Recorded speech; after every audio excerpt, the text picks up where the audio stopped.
I am originally from a suburb of Rochester, New York. And what brought you to North Carolina? Look outside. The weather, and Raleigh because of its proximity to Durham for the VA hospital. What did you do in the service? Which branch? I was in the Army. My basic job was in communications. When I went to Vietnam, I did my first 6 weeks in the Trang working in logistics, and then I ended up going into a MACV advisory team up in Kontum in the mountains. Lived with the mountain yards for 10.5 months. What was your time of service like for you? I had some pretty good tours. I was in for 6 years, okay? I did the first probably 5 months was different phases of training. And then I went to Korea for a year, which was nice duty. From Korea, I went to Germany for 18 months, and from Germany to Vietnam. And Vietnam is like, I wouldn't take $1 million for the experience, but I wouldn't give a dime to do it again. And then after that, I had 14 months left, and I did that at Fort Riley, Kansas. So, pretty cut and dried, just, I was going to re-enlist a second time, but put my feelers out, and they told me that they were going to send me back to the jungle, and I said, no, I ain't going. So I got out. I can't remember if I asked you, I'm sorry about this. I did correctly. What was your rank? My rank when I got out, I was an E6, Staff Sergeant.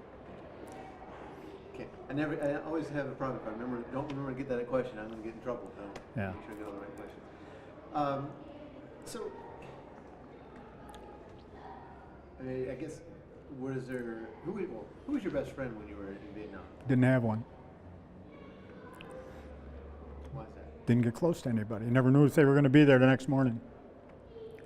Had acquaintances, no friends. We were a team, we worked together. We were familiar with each other's lifestyle. We were familiar with what particular job they had and how capable they were at it. And that was basically it. Names, we knew names, but to get close to anybody was a taboo, or at least where I was. And I think if you talk to the guys that were in the jungle, they'll tell you the same thing. You never knew, if you went into the billet and you saw that bunk with a mattress rolled up on it, you knew that guy wasn't coming back. So, didn't pay to make friends.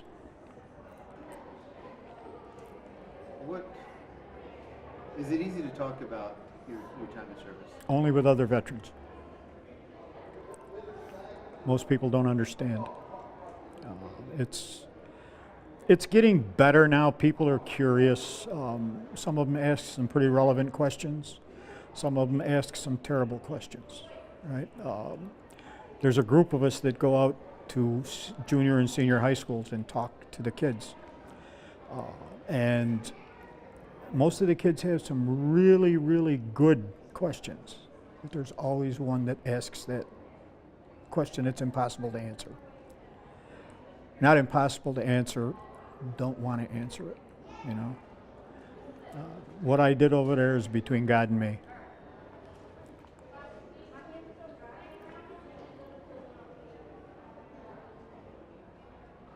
What was life like when you did come home? I know you finished your last months. In Vietnam? Yes, sir.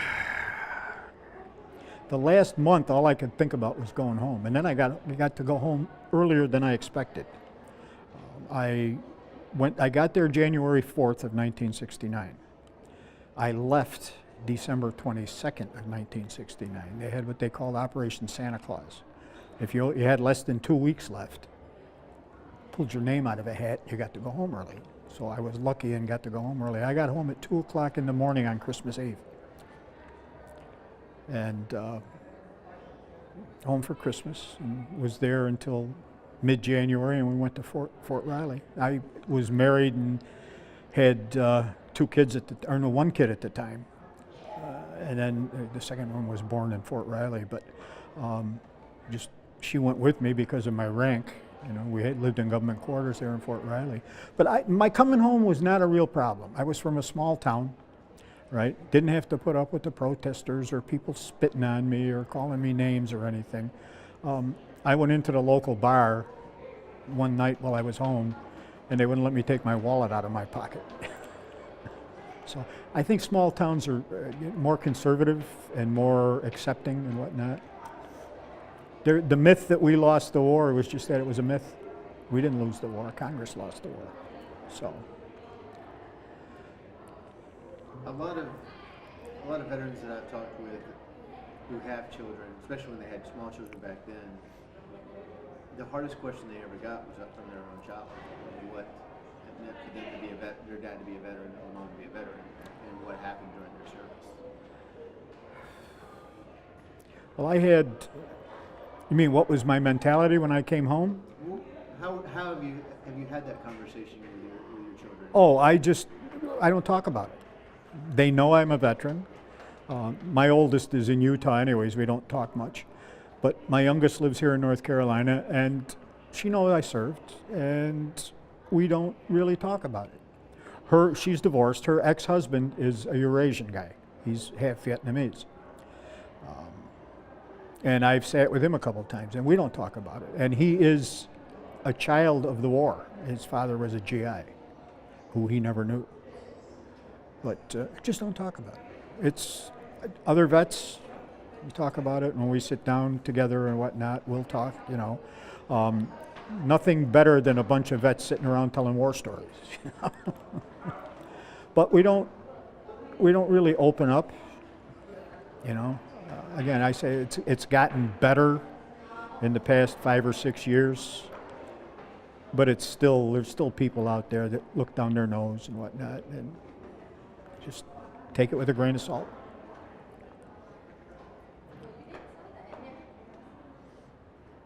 How were your parents with you going into the service?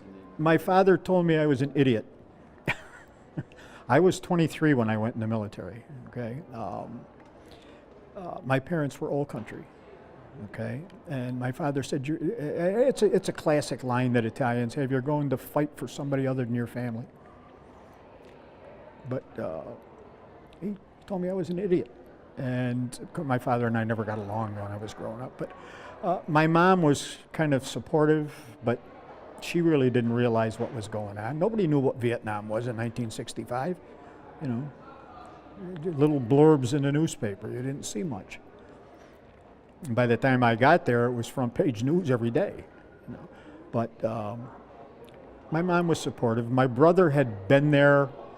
He was younger, but he went into service early, and he had been to Vietnam in 1964 when there was nothing going on. You know, he was stationed at Tan Son Nhut, so he couldn't add anything to the situation. He just didn't know.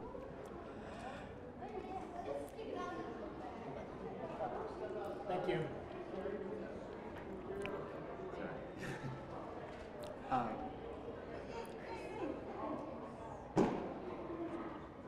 Sorry, I got off track on that one. It's okay.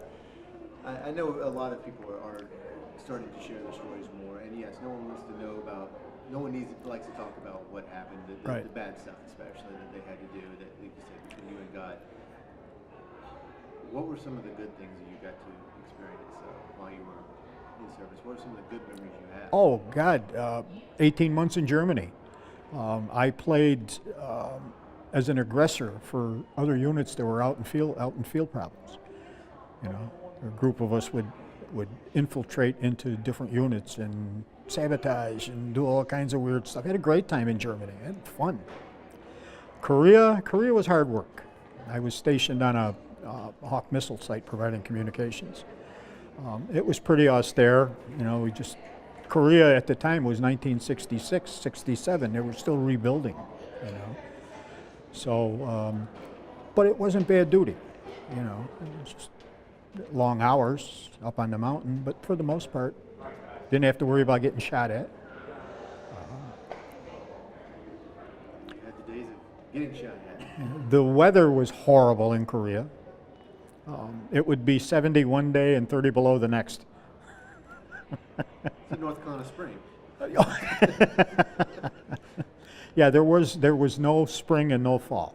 It went from winter to summer, summer to winter, you know. And it was cold. It's probably one of the coldest places I've ever been in my life. And I lived right on Lake Ontario for 34 years.